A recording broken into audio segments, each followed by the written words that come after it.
माता की जय, भारत माता की जय, वंदे वंदे वंदे। हम अपना हक मांगते, हम अपना हक मांगते, वंदे वंदे।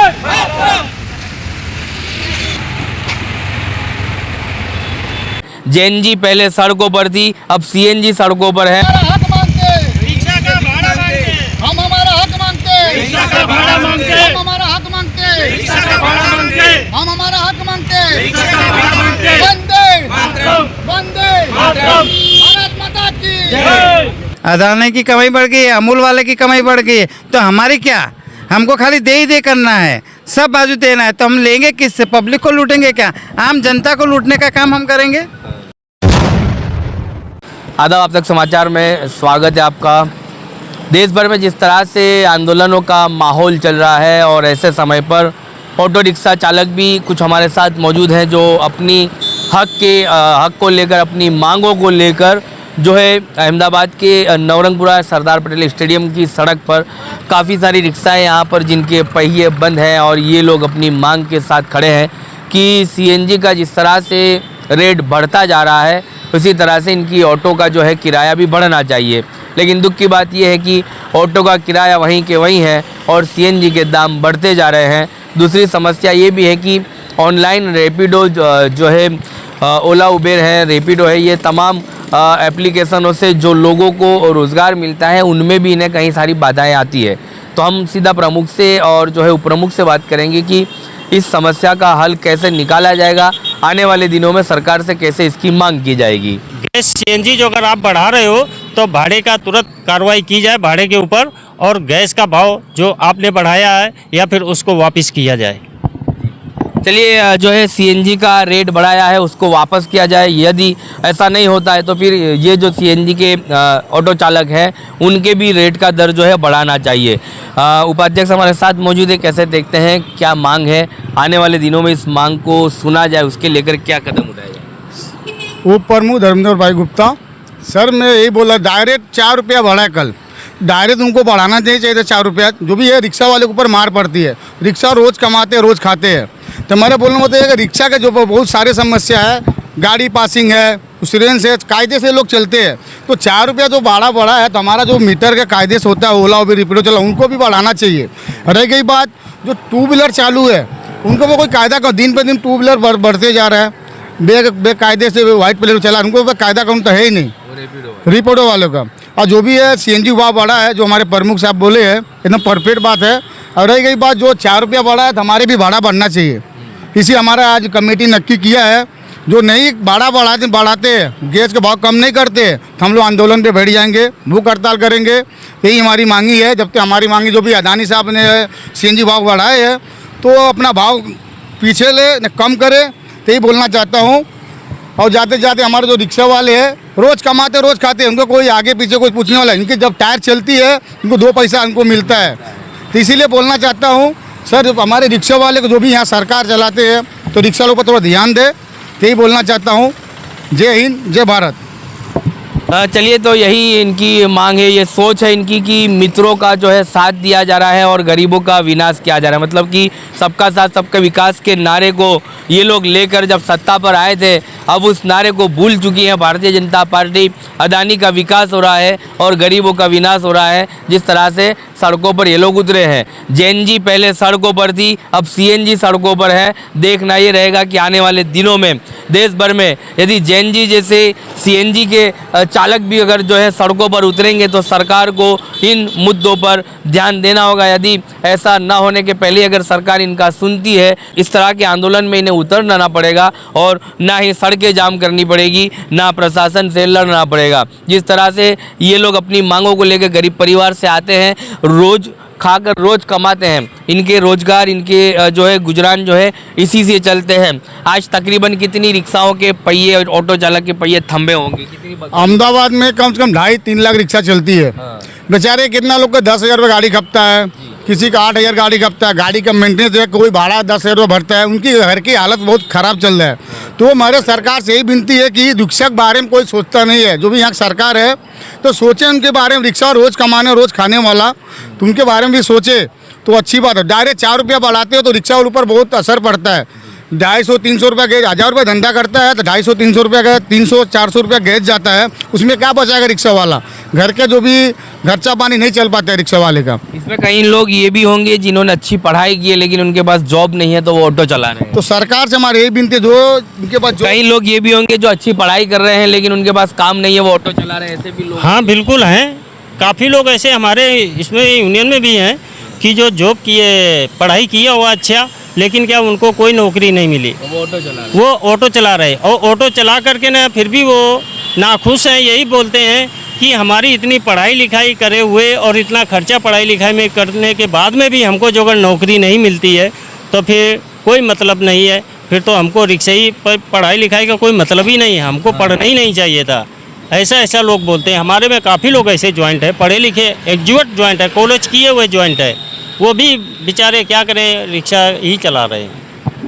चलिए, जिस तरह से पढ़ाई करने वाले लड़कों को अब ऑटो चलानी पड़ती है, जिस तरह से इनके यूनियन में भी कुछ लड़के ऐसे हैं जिन्होंने ग्रेजुएशन किया है लेकिन वो अपनी ऑटो चला रहे हैं क्योंकि सरकार उन्हें जॉब नहीं दे पा रही है। तो ये लोग सरकार से एक विनती कर रहे हैं कि नहीं, आप सरकारी जॉब दे पा रहे हैं तो इन्हें सस्ता CNG दिया जाए ताकि उनके घर गुजरान को चलाया जाए। हम संक्षिप्त में छोटी सी जो है लाइनों में लोगों से पूछेंगे कैसे इनका घर परिवार चलता है, घर में कितने लोग हैं, और एक ही लोग कमाने वाला है और उनकी सड़कें पर जो है रिक्शाएं बंद पड़ी है। कितने लोग हैं घरों में, क्या काम करते हैं? हमारे घर में 4-5 लोग हैं, बराबर रिक्शा पे ही चलता है मेरा गुजारन। और अभी क्या है कि मेरे बच्चे का भी एक्सीडेंट हो गया, बराबर उसका भी काफ़ी खर्चा हो गया और फिर भी वो घर को छोड़ के भी हमको रिक्शा लेके जाना पड़ता है। अभी ये भाड़ा बढ़ गया है तो क्या है, 200-300 का गैस डलाते हैं, शाम को देखते हैं तो 400-500 रुपये का धंधा होता है, तो कैसे घर चलेगा?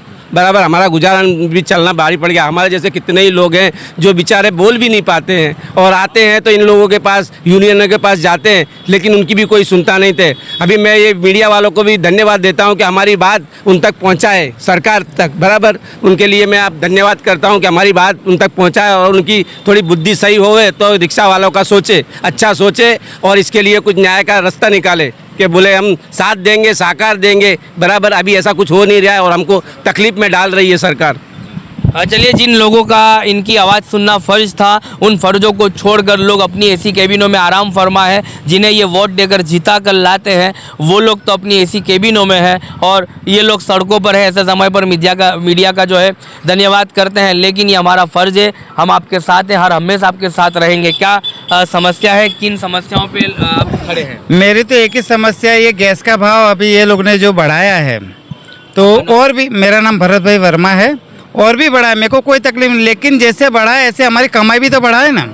जैसे अदानी की कमाई अब बढ़ गई है, अदानी की कमाई बढ़ गई है, अमूल वाले की कमाई बढ़ गई है, तो हमारी क्या, हमको खाली दे ही दे करना है, सब बाजू देना है, तो हम लेंगे किससे? पब्लिक को लूटेंगे क्या? आम जनता को लूटने का काम हम करेंगे? अगर हम कोई भी जनता से पैसा मांगते किस हिसाब से मांगेंगे? हमारा जेब, अगर हम भीख मांगे या छुरी चलाएंगे, फिर लास्ट में यही होगा। दुनिया में, देश में यही होने वाला है। आगे जो अभी सब बाजू हो रहा है यहाँ पे भी होने वाला है, क्योंकि पूरे विश्व में जो चल रहा है हमारे देश में भी कल उठ के ऐसा ना हो, इसलिए सबके बारे में सोचे। गरीब, आम जो एकदम छोटे मध्यम वर्ग वाले हैं उनका भी सोचे सरकार। बस मेरी एक ही नम्र विनंती है और मीडिया से भी। जय हिंद, जय भारत। मेरा नाम पनीर सेल्वम मुदलियारो, पनीरू में तमिलनाडु से हूँ। मैं ऑटो चलाता हूँ, मैं रोज़ कमाता हूँ, रोज़ खर्चा करता हूँ। मेरा पहले 200 रुपये का गैस जाता था, अभी 350-400 रुपये का जाता है। मेरा धंधा बढ़ता नहीं है, जो धंधा था उतना ही मैं करता हूँ, 1000-1200 रुपये का, बराबर। पर गैस का मेरा भाव बढ़ते जा रहा है, 2 रुपया 3 रुपया, 2 रुपया 3 रुपया, अब के बार 4 रुपये बढ़ गया। हम कमा के गैस पूरे, अभी हमारों को फिर मकान का भाड़ा, रिक्शा का हफ्ता, बराबर थोड़ा बहुत हम बचत हमारा होता है नहीं, हम करें क्या? कोई तो रास्ता निकालो इसके लिए, या फिर हमारा रिक्शे का थोड़ा बहुत तो भाव बढ़ाओ। दूध वाले ने दूध का भाव बढ़ाया, तेल वाले ने तेल का भाव बढ़ाया, थोड़ा बहुत रिक्शे वाले का थोड़ा सोचो। हम कहाँ जावे, हमारा भी घर है, परिवार है, हम कोई कस्टमर से 1 रुपया भी जास्ती मांगते नहीं है और कोई रिक्शा में कुछ भूल के भी जाता है तो हम लोग उनको फ़ोन करके, कस्टमर हमको फ़ोन करता है कि भैया तुम्हारे रिक्शे में ये वस्तु रह गया है, वो हम लोग वापस भी देते। हम इतना तो करते हैं ना, थोड़ा बहुत हमारे लिए तो कुछ सोचो, रिक्शे वाले के लिए कुछ सोचो। हम कमा के ब्याज थोड़ी भर सकते हैं, गैस पूर सकते हैं, क्योंकि जब ऑटो जब ख़राब होता है गैरेज में जब जाते हैं तो हमारा 1000 रुपया 500 रुपया चला जाता है, मालूम ही नहीं पड़ता है। मेरा नाम देवेंद्र सिंह राठौर है। अभी जिस तरह से अदानी कंपनी बारंबार जो गैस का दाम बढ़ा रही है तो बहुत गलत हो रहा है, तो इन पे सरकार को थोड़ा ध्यान देने की आवश्यकता है। यदि सरकार ऐसा ध्यान नहीं दे सकते तो फिर आने वाले समय में बहुत जल्दी सारे ऑटो ड्राइवर एक होंगे और बहुत ही अहमदाबाद में जिस तरह से जंतर मंतर में दिल्ली में जो हुआ है तो ऐसी परिस्थिति ना हो। तो सरकार से रिक्वेस्ट है मेरी कि जल्द से जल्द इस पे थोड़ा गौर करें, अपना सीएनजी का भाव वापस लें, नहीं तो हमारा सामने भाड़ा में भाव बढ़ाएं। और ऐसा नहीं करते हैं तो आने वाले समय बहुत ही कंडीशन अहमदाबाद में ख़राब बनेगी, जंतर मंतर जैसा। ये कहना चाहता हूँ। जय हिंद, जय भारत। चलिए, लोग लड़ने के मूड में है, आंदोलन के मूड में है। हेल्दी प्रोटेस्ट जिस तरह से जंतर मंतर में देखा, इसी तरह से अहमदाबाद में देखने को मिलेगा। ये वही ऑटो चालक है जो तमाम पॉलिटिकल पार्टियों की रिक्शा जब ऑटो घूमती है गली में, मोहल्लों में, तो उनके लिए झूठे वादे, उनकी झूठी कस्में, उनके झूठे दावे, इन्हीं की ऑटो रिक्शा पर आप माइक लगाकर इन्हें घुमाते हो और यही आपका प्रचार गली मोहल्लों में करते हैं। आज जब इन्हें ज़रूरत पड़ती है तो ये लोग सड़कों पर हैं, ना इनकी कोई मांग को सुना जा रहा है। ये पहली बार का नहीं है कि ये लोग सड़कों पर है, कई बार सड़कों पर आए हैं, इनकी मांगों को सुना जाता है या फिर इन्हें लॉलीपॉप देकर इन्हें घर वापस कर दिया जाता है। अब जो है जेएनजी जिस तरह से सड़कों पर उतरा, लोगों में से खौफ निकाला उन स्टूडेंट्सों ने, इसी तरह से अब सीएनजी के ऑटो चालक भी सड़कों पर हैं और इनका भी दिलों में से खौफ निकला है। आने वाले दिनों में अहमदाबाद शहर में एक बड़ा आंदोलन करने की मांग के साथ जो है अपनी आप बीती बताई, सरकार प्रशासन तक ये आप बीती पहुँचे, ऐसी इनकी मांग है। और जिस तरह से इन्हें रैपिडो, ओला, उबेर में दिक्कतों का सामना करना पड़ा है, कम किरायों में वो लोग जो है अपनी गाड़ियों को, अपनी पैसेंजरों को ले जाते हैं, इसी तरह से सीएनजी के दाम बढ़े हैं लेकिन इनका किराया नहीं बढ़ा, ये इनका दुख है। और ऐसे दुख के साथ ये लोग अहमदाबाद के सरदार पटेल स्टेडियम नवरंगपुरा स्थित में खड़े हैं। आने वाले दिनों में ये देखा जाएगा कि इस मांग को सरकार किस तरह से सुनती है और इन्हें कैसे न्याय दिलाती है। आप तक समाचार हमेशा रखे आपको आगे।